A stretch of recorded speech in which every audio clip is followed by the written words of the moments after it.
The Falkland Islands are a remote archipelago in the South Atlantic, located roughly 13,000 kilometers from Britain and just 650 kilometers off the coast of Argentina. Despite their isolation, the islands hold strategic value due to their position along important South Atlantic sea routes and their potential control over surrounding maritime zones. Britain has administered the Falklands continuously since 1833, establishing a permanent settlement and governance over the islands. However, Argentina has long contested this control, claiming the islands as Islas Malvinas and arguing that they inherited sovereignty from Spain after gaining independence in the early 19th century. This unresolved dispute remained largely diplomatic for decades, but tensions gradually intensified. By the late 1970s and early 1980s, Argentina's worsening economic crisis and political instability pushed the issue back into the national spotlight. The growing belief within Argentina's military leadership that Britain lacked the will to defend the distant islands set the stage for the conflict that erupted in 1982. Argentina's decision to invade. By the early 1980s, Argentina was under the control of a military junta that had ruled since the 1976 coup. The regime was facing a severe internal crisis.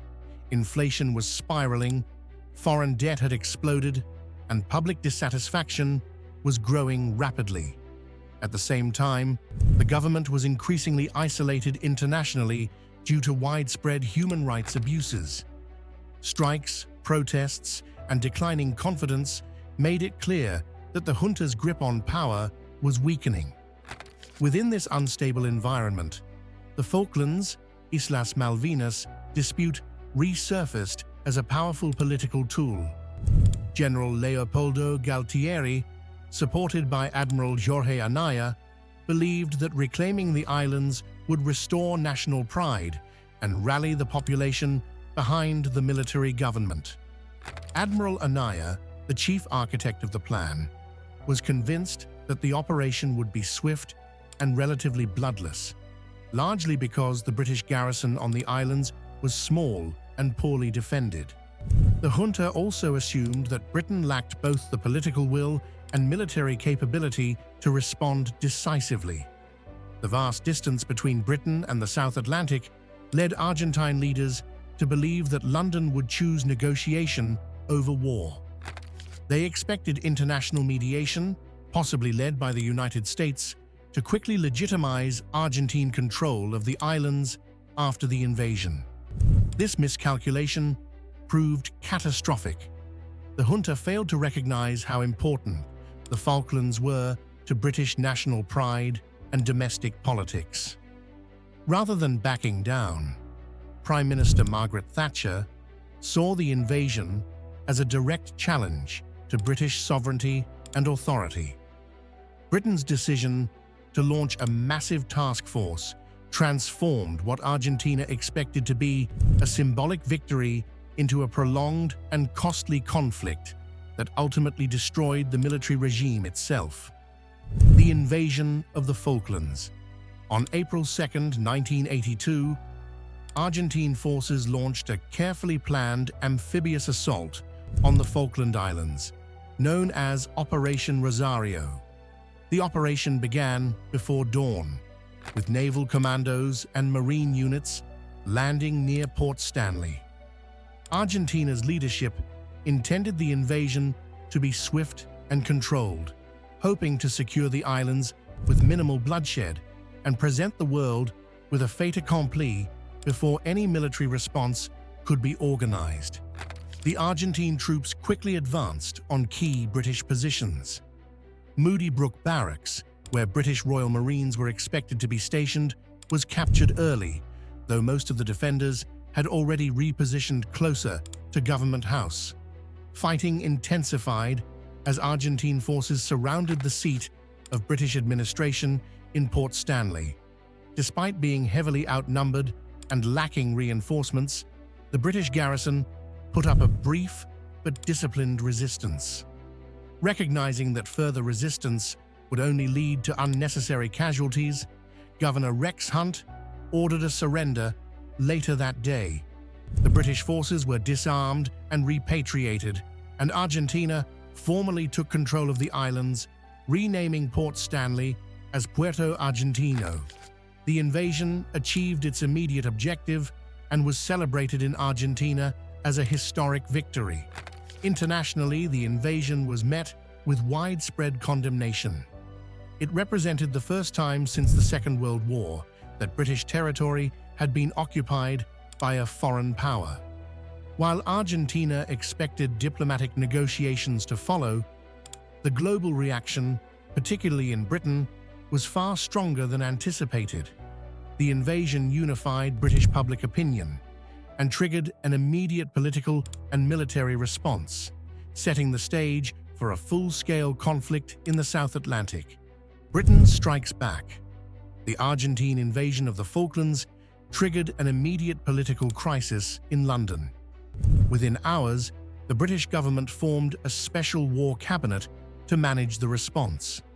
This small, powerful group met daily to assess military options, diplomatic developments, and intelligence reports. The speed of its formation reflected how seriously Britain viewed the loss of the islands and the challenge to its sovereignty. At the center of the response was Prime Minister Margaret Thatcher, whose leadership proved decisive. Facing intense domestic and international pressure, Thatcher believed that failure to act would permanently damage Britain's global standing. While she listened closely to advice from military leaders and even opposition figures, once decisions were made, she pursued them with absolute resolve. Reclaiming the Falklands became both a political and symbolic priority for her government.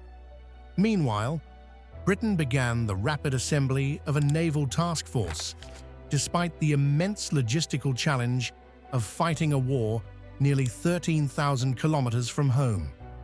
Warships, aircraft carriers, auxiliary vessels, and merchant ships were requisitioned at remarkable speed.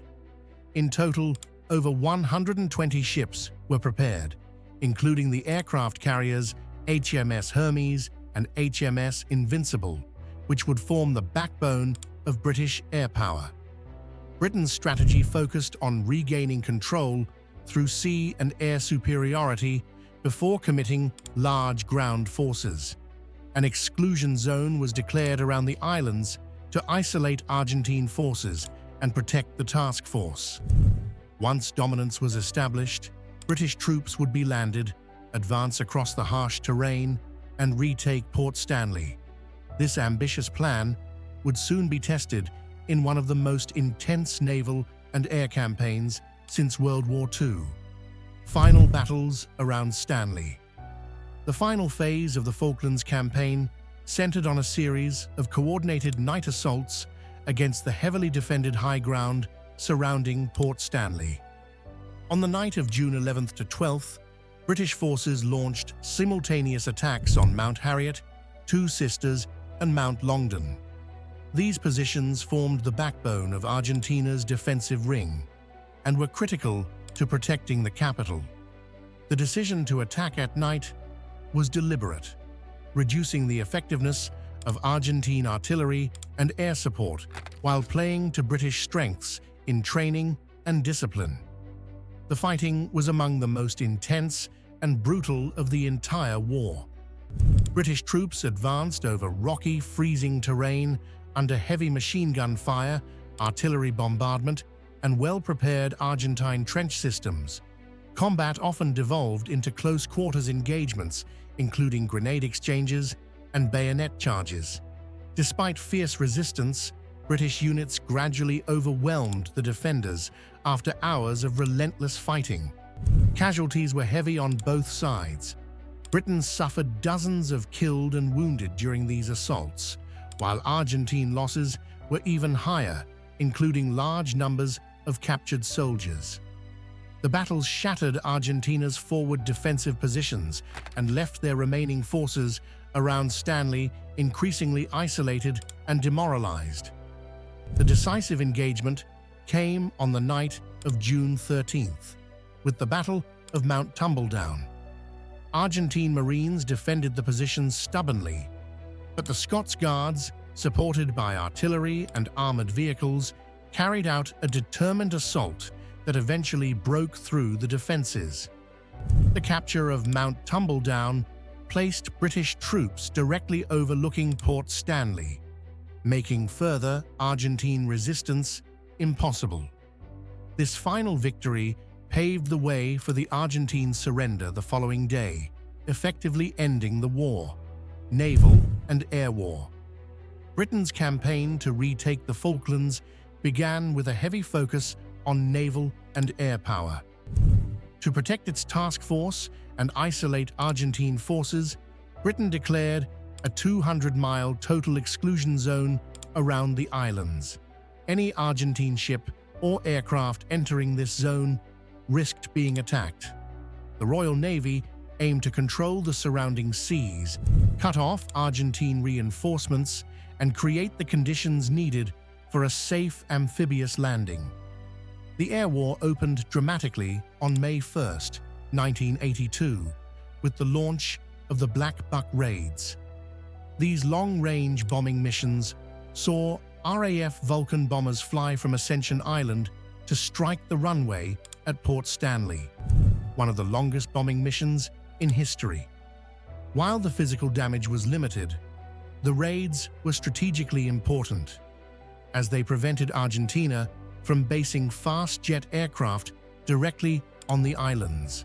A decisive moment at sea came on May 2nd, when the British nuclear submarine HMS Conqueror sank the Argentine cruiser ARA General Belgrano outside the exclusion zone. The attack killed 323 Argentine sailors and shocked Argentina's naval command. As a result, the Argentine surface fleet largely withdrew to port for the remainder of the war, giving Britain a major strategic advantage at sea. Argentina responded with one of its most significant successes of the conflict. On May 4th, an Argentine aircraft fired an Exocet missile that struck the destroyer HMS Sheffield, causing severe damage and eventually sinking the ship. The loss exposed weaknesses in British air defense and demonstrated the deadly effectiveness of Argentine anti-ship weapons. Despite British naval dominance, air superiority remained fiercely contested. Argentine pilots flew daring low-level attacks from the mainland, pushing their aircraft to the limits of range and endurance. British Sea Harriers achieved notable successes, but the constant threat from the air meant that Britain never achieved complete control. The naval and air war became a brutal battle of endurance, skill, and technology, setting the tone for the intense ground fighting that would soon follow. Landings and ground battles. On May 21, 1982, British forces launched their main amphibious assault on the Falkland Islands, landing at San Carlos Water on the east coast. The location was chosen for its sheltered waters, which offered some protection from Argentine naval forces, though it was still vulnerable to air attack. Units of the Royal Marines and the Parachute Regiment came ashore, establishing a beachhead that would become the foundation for the land campaign. Argentina responded with intense air attacks on the British fleet, supporting the landings. Argentine pilots flew repeated low-level strikes through narrow fjords, braving heavy anti-aircraft fire. Although British Sea Harriers intercepted many attackers, several aircraft broke through, turning San Carlos into what British sailors later called Bomb Alley. These attacks placed enormous pressure on the Royal Navy as it struggled to protect both ships and troops ashore. During this phase, Britain suffered the loss of several key vessels, including HMS Ardent, HMS Antelope, HMS Coventry, and the vital transport ship Atlantic Conveyor. The sinking of Atlantic Conveyor was especially damaging, as it carried most of Britain's heavy-lift helicopters, along with supplies, runway equipment, and tents. With the helicopters destroyed, British troops were forced to march across the harsh Falklands terrain on foot, significantly slowing their advance. The first major land battle occurred at Goose Green between May 27th and 28th. Around 500 men of 2nd Battalion, Parachute Regiment, 2 Para, attacked Argentine forces holding strong defensive positions. After more than 14 hours of intense fighting, aided by artillery and Harrier air support, the British broke Argentine resistance. The Argentine commander surrendered, and nearly 1,000 Argentine troops were taken prisoner. The victory at Goose Green provided a crucial morale boost for Britain and marked a turning point in the ground war, the March on Stanley. By the start of June, Britain had landed thousands of additional troops, raising its strength on the islands to nearly 9,000 men. With San Carlos firmly secured, Major General Jeremy Moore prepared for the decisive phase of the campaign, the advance on Port Stanley, where the majority of Argentine forces were concentrated. The plan relied on a series of coordinated night assaults to seize the high ground surrounding the capital, forcing Argentine defenses to collapse from the outside in. Before the final assault could begin, Britain suffered a devastating blow at Bluff Cove and Fitzroy on June 8th. British landing ships Sir Galahad and Sir Tristram were caught unloading troops in daylight due to delays and miscommunication. Argentine aircraft launched a powerful air attack, causing massive casualties. 56 British servicemen were killed, many from the Welsh Guards. Although the loss was a severe shock, British command chose to continue the offensive, fearing that any delay would allow Argentine forces to regroup. On the night of June 11th, British units launched simultaneous attacks on Mount Longdon, Two Sisters, and Mount Harriet. These battles were among the most brutal of the war, fought at close range in freezing temperatures over rocky terrain and under constant fire. Argentine troops were well dug in, using trenches, machine guns, and artillery to slow the British advance. After hours of intense fighting, often hand-to-hand, British forces gradually overcame the defenders, securing the high ground, but at a significant cost in lives. The final and most decisive engagement came on the night of June 13th, with the assault on Mount. The Argentine defenders, including well-trained marine units, put up fierce resistance. However, the Scots Guards, supported by artillery and armored vehicles, eventually broke through. The capture of Mount Tumbledown placed British troops directly above Port Stanley, leaving Argentine positions untenable. With their defenses shattered and escape impossible, Argentine commanders had little choice but to seek a ceasefire, bringing the campaign to its conclusion. Victory and aftermath.